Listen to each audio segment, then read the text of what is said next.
Merry Meet, Annie here. This is the first video in my series on the flow of the Rite. It's kind of an introduction on why I decided to do it, why it even entered my head to begin with, and I'm responding to thank you when I put up the video asking if folks would be interested in it. Folks were interested in it. Why I even suggested it to begin with is I get a lot of questions along the same route, covering the same territory. I've done answers in videos here and there, but the questions would be a lot around, and do keep in mind when I am doing this video for you, I'm working off of notes because this is going to be a long series and you don't want me rambling off topic, so you are going to see me look down to notes to make sure I am talking about what I'm supposed to be talking about. Trying to be not so chit-chat and more, this is what it's about.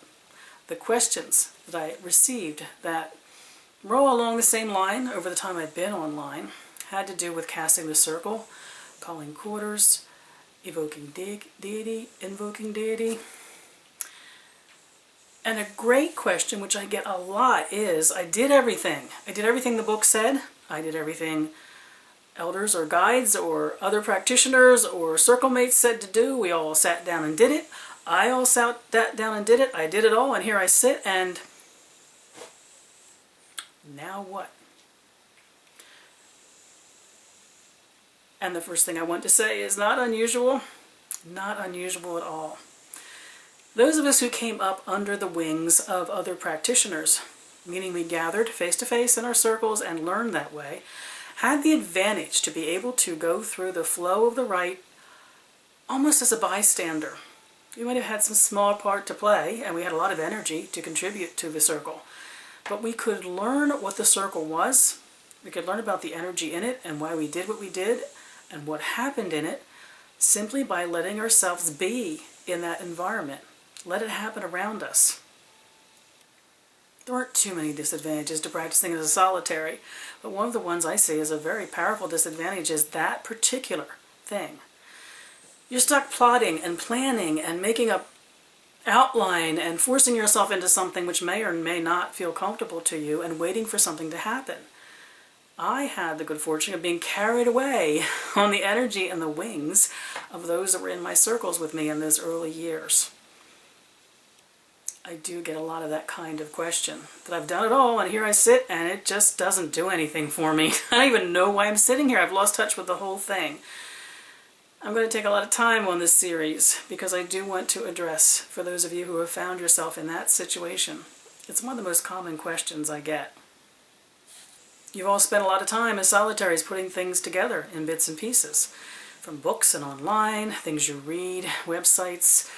You've assembled a package, and sometimes it's all clicked, and it's all worked wonderfully for you, and other times you put all those pieces together, and it's not quite the masterpiece you'd hoped because it isn't getting you any place. Let me tell you a little bit about what this series is not. The series is not going to be me showing you a particular Rite or a particular pattern. It's about the flow of the Rite in the sense of all the things that might be part of any given Rite.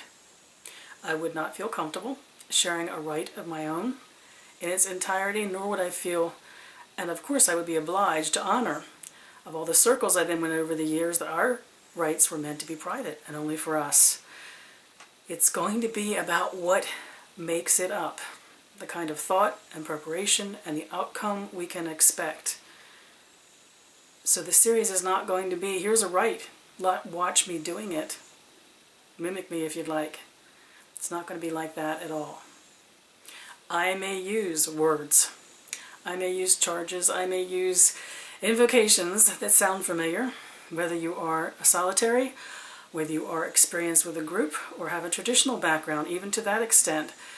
I use words that are in the public domain that have long been part of outer circle rites and public rites.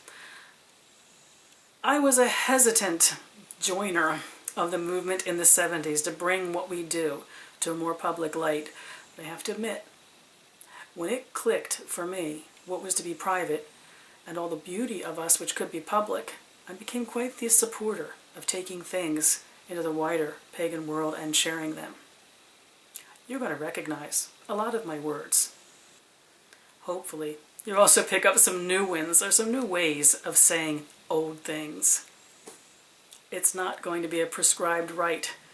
I will not be saying this is what a rite is. Maybe suggesting you might consider putting this in your rite or thinking about this when you do your rite. What the series is going to be. You might be somebody who wonders what ceremonial practice is right, because the truth is I am a highly ceremonial practitioner in my workings and in my celebrations, in the spell work I do, and in my religious celebrations. You might just be curious to know what it's like, what I do, and why I do it. What I'm going to offer is more or less a buffet. I do it all.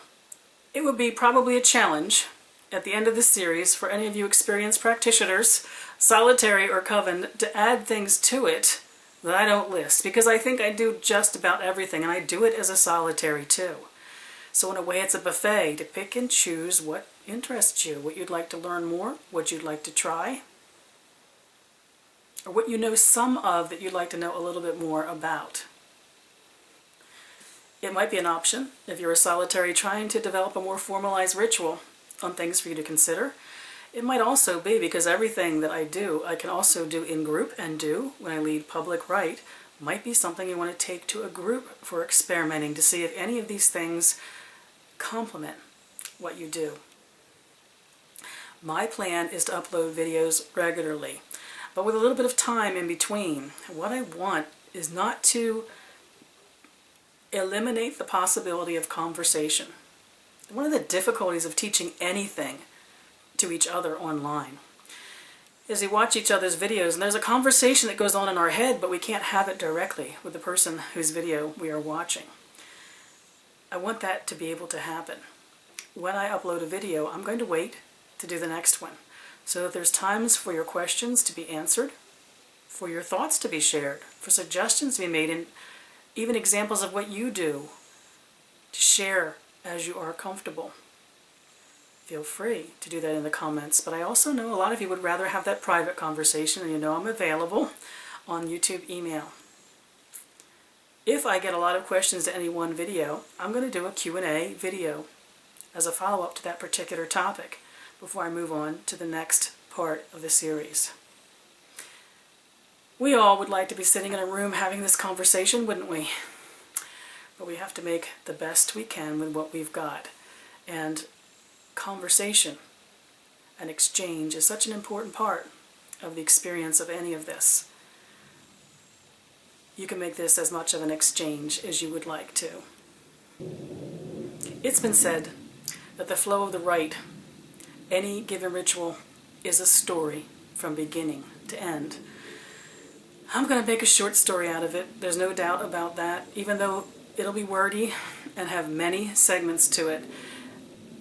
I'll be making a short story out of it because only the person living any particular rite can make it the full story it is intended to be at their deepest, most personal level.